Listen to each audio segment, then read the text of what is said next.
Hi guys, welcome back to my YouTube channel and I hope in great health guys. So today's cue card is describe a difficult task you completed at work or study that you felt proud of। और यहाँ पर हमने या Q card में उन्होंने हमसे पूछा कि हमने एक ऐसे डिफ़िकल्ट टास्क के बारे में बताना जो हमने पूरा किया था अपने वर्क के रिलेटेड या स्टडी के रिलेटेड जिस पे हमें बहुत ज़्यादा प्राउड है।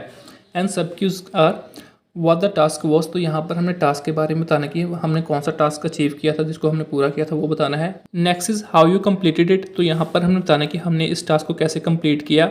Next one is why the task was difficult. तो यहाँ पर हमने बताना कि ये टास्क क्यों डिफिकल्ट था। And the last one is why you are proud of the completion of the task. तो एंड में हमने रीज़न बताना कि हमें क्यों प्राउड महसूस हुआ जब हमने इस टास्क को पूरा किया। So before we start the sample answer guys, please hit the subscribe button and don't forget to share this video. So let's begin the sample answer guys. Being a tough guy, I love to do difficult tasks. During my school days, I handle a challenging assignment worth mentioning. तो यहाँ पर हमने बताया कि मैं एक tough guy हूँ और मेरे को बहुत अच्छा लगता है जब मैं कोई डिफ़िकल्ट टास्क को पूरा करता हूँ। मेरे को डिफ़िकल्ट टास्क करने अच्छे लगते हैं। और स्कूल टाइम की बात है कि एक बहुत ही मुश्किल असाइनमेंट थी जो मैंने पूरी की थी, जो मैं यहाँ पर मेंशन करना चाहूँगा, जिसके बारे में यहाँ पर मैं बात करूँगा। The task was to prepare a presentation on the pressing problems on the planet earth. I had just 2 days to do that. तो यहाँ पर हमने बताया कि जो सी हमारी प्रेजेंटेशन थी वो उसका जो टॉपिक था वो था कि प्रेसिंग प्रॉब्लम्स, जो करंट प्रॉब्लम्स है, जो मेजर प्रॉब्लम्स चल रही है प्लानट अर्थ को लेके, उस पर हमने एक प्रेजेंटेशन पूरी करनी थी और उसके लिए मेरे को सिर्फ 2 दिन मिले थे।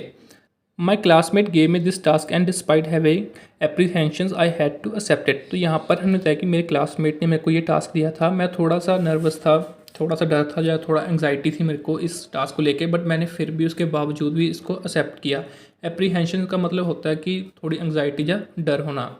Making a presentation containing more than 50 slides in 2 days requires immaculate planning and I managed to do that by working with determination, dedication and discipline। तो यहाँ पर हमने बताया कि ऐसी एक प्रेजेंटेशन जिसको 2 दिन में बनाना, जिसमें हमने 50+ स्लाइड्स को ऐड करना है, उसके लिए हमें बहुत ही अच्छी प्लानिंग चाहिए और मैंने ये सारा मैनेज किया बाय डिटर्मिनेशन, डेडिकेशन और डिसिप्लिन। मीन्स कि मैंने बहुत ही ज़्यादा मेहनत की और डिसिप्लिन से काम किया और 2 दिन में मैंने इसको पूरा करने की कोशिश की।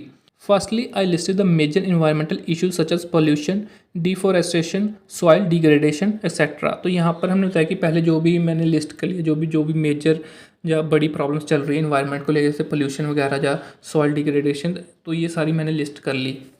After that I wrote the reasons and solutions for this issues. तो उसके बाद क्या किया, मैंने इनके रीजन्स लिखे कि ये प्रॉब्लम्स क्यों हैं और उनके सोल्यूशंस भी मैंने बता दिए कि इनके सोल्यूशन क्या है इन इश्यूज़ को लेकर।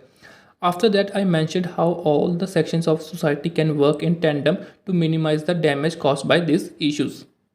तो यहाँ पर हमने बताया कि उसके बाद मैंने मेंशन किया कि कैसे जो भी हम सारे मिलकर कैसे एकजुट होकर इस चीज़ का जो डैमेज है इसको कैसे हम कम कर सकते हैं, इस इशू से हम कैसे लड़ सकते हैं। Lastly, I wrote about how these problems affect the current generation and could jeopardize the posterity's future। तो यहाँ पर हमने बताया कि एंड में मैंने ये बताया कि ये जो सी प्रॉब्लम्स है ये कैसे अफेक्ट कर रही है करंट जनरेशन को और कैसे ये ख़राब कर सकती है पोस्टेरिटी, मीन्स की जो फ्यूचर जनरेशन है उसको कैसे ख़राब कर सकती है। The task was difficult because the topic I provided needed research and I needed more time for that. तो यहाँ पर हमने बताया कि ये टास्क इसलिए मुश्किल था क्योंकि जो सा मेरे को टॉपिक दिया गया था उस पर काफ़ी रिसर्च करने की मेरे को ज़रूरत थी और मेरे को काफ़ी सारा टाइम चाहिए था उस पर रिसर्च करने के लिए। Moreover there was no one to support me so I had to do it alone. इसके अलावा क्या कि कोई भी मेरे साथ कोई फ्रेंड नहीं था या कोई और इंसान नहीं था जो मेरे को सपोर्ट कर सके, मेरे को सारा कुछ अकेले ही करना था। After the successful completion of the task I was on cloud 9 because my presentation helped me come out first in the competition organise by a school. तो यहाँ पर हमने बताया कि जब ये जो सा टास्क मेरा कंप्लीशन इसकी हो गई सक्सेसफुली, इसको कंप्लीट मैंने कर लिया, तो आई was on cloud 9। Cloud 9 means कि मैं बहुत ज़्यादा खुश था क्योंकि मेरी जो प्रेजेंटेशन थी उससे क्या मेरे को मैं फर्स्ट भी आया, फर्स्ट प्राइज़ मैंने जीत लिया कंपटीशन में जो हमारे स्कूल ने ऑर्गेनाइज़ किया था। And due to my efforts my class got the trophy. और इसी वजह से क्या कि मेरे जो एफर्ट्स थी उसकी वजह से मेरी क्लास को ट्रॉफी भी मिली।